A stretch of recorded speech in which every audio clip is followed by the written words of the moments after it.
Thank you. What an honor it is to be here. And welcome to Channel CE Olivia. I'm your host, Olivia Estrate. For today's show, we have lots to cover, from airport shenanigans to how to quarantine up your baking skills. So let's jump right on in. To start us off, let's send it to Weather Olivia, who has some updates on this weekend's weather.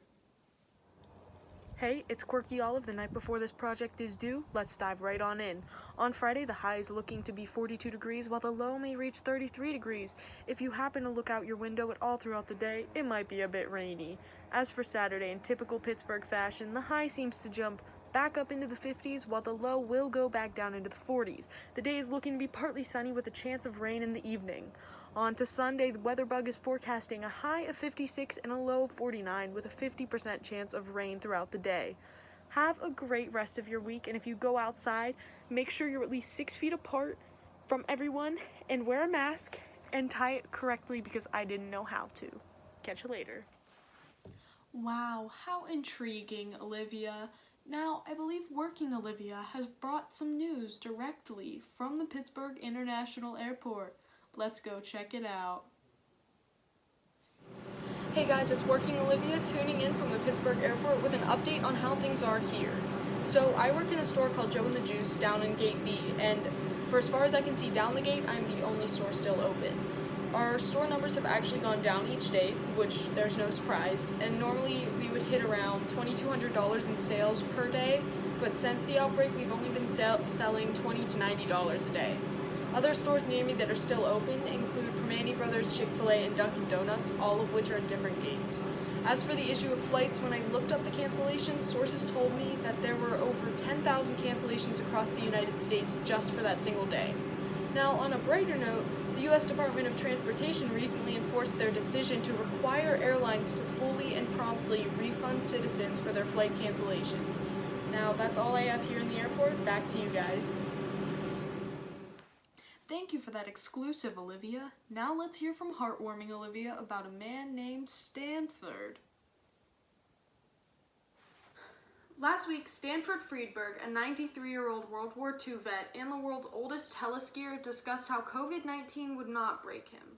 Earlier this month, Friedberg tested positive for having the virus, but did not let it stop him. "It didn't scare me. I knew it could be bad, but I could get over it," Friedberg stated in his interview with Channel 11 News.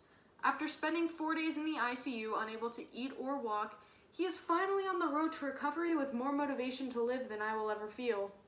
Friedberg is a surviving and thriving example of how we should not be letting this virus turn our lives into complete chaos. His optimistic outlook is one we should all be taking notes on. Wow, what a man. Now, plot twist, this next segment will not be from Olivia, but from Brother Alex. Let's see what he has to say. Outside of COVID-19 news, we still have a presidential election in the making. After Tulsi Gabbard silently dropped out, the race is now solely between Biden and Bernie. Biden, leading the left, is looking to be Trump's biggest competition. While we still have plenty of swing states needing to vote in the primaries, it's hard to say whether or not anyone will be feeling the burn with everything going on in the world. So the greatest question for now is, will the Sanders campaign be able to pull something on Sleepy Joe? Only time will tell. Back to you. Thanks, Alex, but that's not the news I'm interested in. I'm staying up to date on my coronavirus facts. As of today, the total confirmed cases is over 1.43 million. And if we look at the Johns Hopkins statistics, they have it set up like a game that the U.S. is winning. As for the death rate, the U.S. holds 12,000 of the 82,000 deaths. Now, on an actual brighter note, 301,000 cases are confirmed to have been recovered. Finally, if you're intrigued by these facts and you're looking to gain the Corn 15, or you're just celebrating your birthday at this time, tune in for Olivia's last segment. 'Tis the season for spring birthdays. Due to COVID-19, however, I, along with many others, will not be able to celebrate my birthday with anyone other than the family members I am being held hostage with. So today, as your in-studio expert of all things mediocre, I will be demonstrating how to decorate the most elegant, jaw-dropping toilet paper birthday cake that will outfly any TP you have. let's get started. So to start off, we will be leveling each layer of boxed cake that we have prepared. And it does not matter how many layers you have or how wide they are. Depending on whether you're going for that wide public restroom roll kind of look or your Family's Charmin Ultra Strong look, it is totally up to you.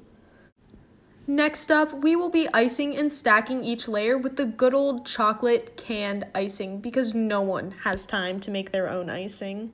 Yeah, I lied. My mom made some white buttercream icing for the crumb coat, which is what's going on now, and it's to trap all the crumbs before you ice it again. And whenever we finish this up, we're going to let it set in the fridge for half an hour. Once you take your cake out, we will be icing it once again, but with a neater, smoother, and thicker layer than before.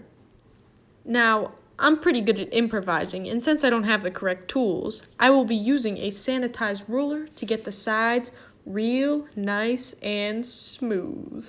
Once the entire cake was iced, I started to use toothpicks to draw on the designs like the top and add that paper look, and down the sides with the dashes, and I added a thin mint in the center just to show that's the true center of the toilet paper. To top the cake off and give yourself a true run for your money, use the cake scraps to make these cute little brown decorations for the sides.